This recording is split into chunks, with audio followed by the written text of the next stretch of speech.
Hello hi అందరికీ welcome to Radha creation. ఈరోజు egg puff చేస్తున్నాము. మొదటిగా 4 గుడ్లను తీసుకొని ఉడకబెట్టుకొని పెట్టుకోవాలండి.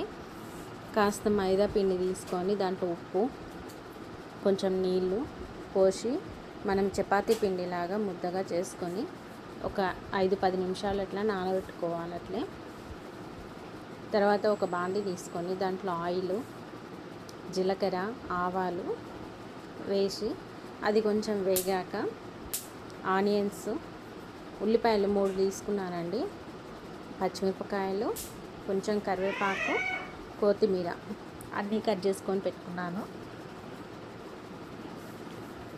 అది కొంచెం మగ్గేంత వరకు పెట్టుకొని కాస్త ఉప్పు వేయాలి. అది కొంచెం కలుపుతూ ఉండాలండి. ఉప్పు వేసాక కొంచెం పసుపు వేసి బాగా వేగేంత వరకు పెట్టుకొని ఉంచుకోవాలి. అది మగ్గేంత వరకు పెట్టి అది కలిపాక కొంచెం అల్లం పేస్ట్, అది పచ్చివాసన పోయేంత వరకు పెట్టి కొంచెం కారము వేసి కలపాలి.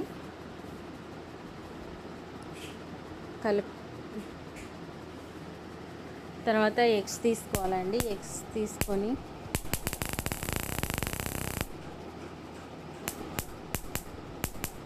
కొంచెం ధనియా పౌడరు వేసి కలుపుతూ ఉండాలి. కలిపాక ఇక్కడ పక్కన ఎగ్స్ పెట్టుకున్నానండి. ఆ ఎగ్స్ని సగానికి కట్ చేసేసి దాంట్లో వేసి కొంచెం మగ్గేంత వరకు ఒక 5 నిమిషాలు పెట్టేసి స్టవ్ ఆఫ్ చేయాలి. ఇప్పుడు 4 చపాతీలు ముందే చేసి పెట్టానండి.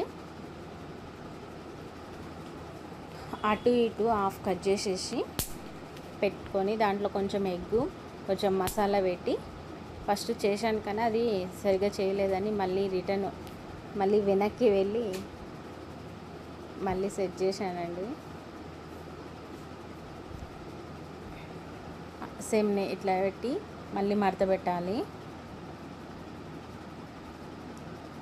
సేమ్ ఇదే విధంగా చేసుకొని ఆయిల్లో డీప్ ఫ్రై చేసుకొని అన్నీ ఒకేసారి చేసేసుకొని ఆయిల్లో డీప్ ఫ్రై చేసుకున్నాను నేను. చాలా బాగా వచ్చింది ఎగ్ పఫ్.